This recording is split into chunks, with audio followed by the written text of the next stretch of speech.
My introduction to lead singing, if you will, very young on.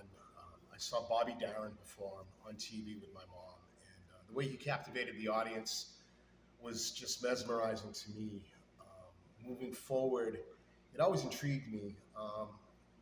My folks split up. My mom wasn't able to provide voice lessons for me, so I tried to learn on my own here and there, mostly screaming in the shower. High school came, I got into public speaking, and a few friends of mine who were fledgling musicians, if you will, asked me to jump in and sing.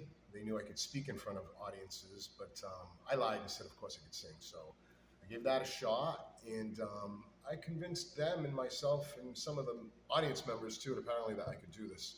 So I stuck with it, and I just enjoyed the ability to bond with people on this magnanimous level, depending on the size of the crowd.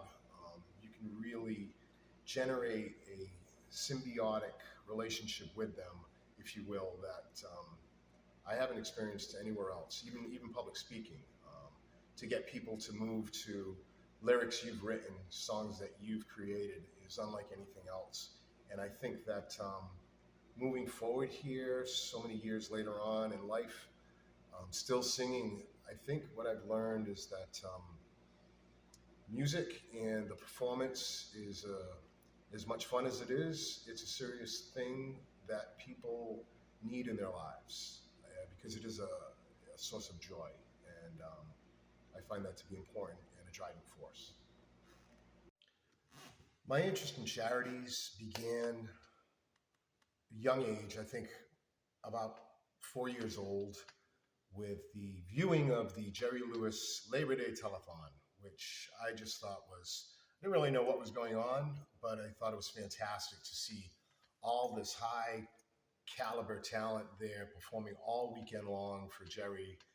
And as I got older, I came to understand what it was about. And they were doing this, donating their time and their talent to raise money for people who were certainly less fortunate than myself.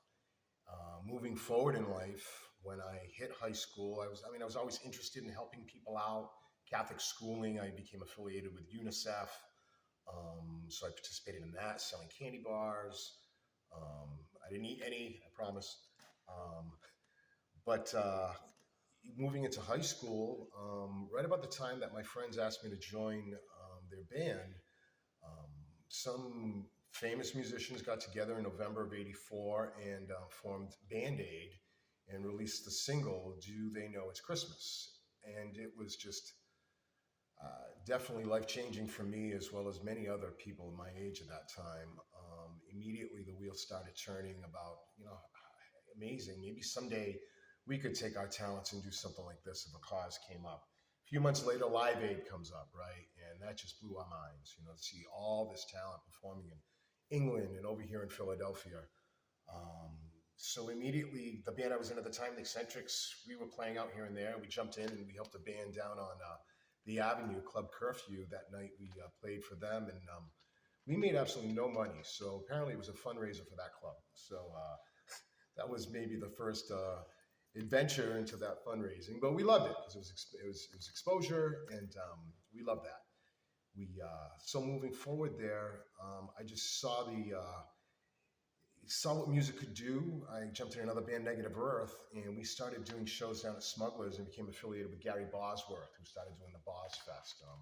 These Memorial Day concerts from 12 to 2 with bands all day long, the funds going to the American Cancer Society. So that really, that stuck with me moving on through life, and pretty much every opportunity I had to maybe try to help folks out, I've jumped in and done that.